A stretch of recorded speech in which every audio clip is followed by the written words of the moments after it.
2018 থেকে অভিনয় জীবনের শুরু। তিনি অভিনেত্রী জাহ্নবী কাপুর। কিন্তু এক সময়ে নাকি দোকান থেকে জিনিস চুরি করার অভ্যাস ছিল তার। সম্প্রতি এক সংবাদ মাধ্যমের সাক্ষাৎকারে নিজের বেশ কিছু অদ্ভুত স্বভাব নিয়ে কথা বলেন জাহ্নবী। শৈশবে অর্থের মূল্য বুঝতেন না, আর তাই একদিন বাবা মায়ের সঙ্গে কেনাকাটা করতে গিয়ে এক শোরুম থেকে নিজের ইচ্ছে মতো জিনিস তুলে নিয়েছিলেন জাহ্নবী। অভিনেত্রী জানান যে মা শ্রীদেবী ও বাবা বনি কাপুরের সঙ্গে একদিন কেনাকাটা করতে বেরোন তিনি।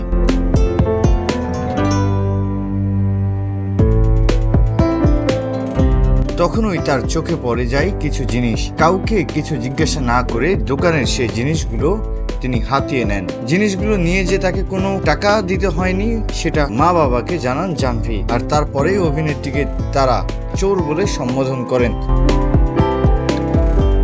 জাহ্নবী বলেন, আমার বয়স তখন খুবই অল্প, টাকা কেন ব্যবহার করা হয় সেটাই বুঝতাম না। আমি দোকান থেকে জিনিসগুলো তুলে নিয়ে দৌড়ে বেরিয়ে যাই। বাইরে গিয়ে বাবা মায়ের সঙ্গে দেখা করি আর বলি আমি টাকা না দিয়েও এগুলো তুলে এনেছি। শুনে ওরা বলেছিলেন তুমি একটা চোর।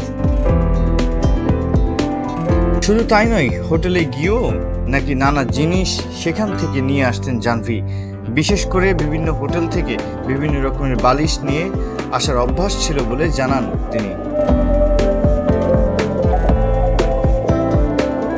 তিনি আরো বলেন, আমি বাড়ি থেকে বালিশ নিয়ে বেরোতে ভুলে যেতাম। বিমানে অনেকটা পথ যাত্রা করতে হতো, তাই হোটেল থেকে বালিশ তুলে নিতাম যাতে যাত্রার সময়ে ঘুমাতে পারি।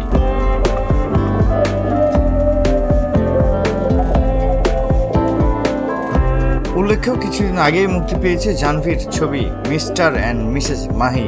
এই ছবিতে উঠতি ক্রিকেটারের চরিত্রে অভিনয় করেছেন এই অভিনেত্রী।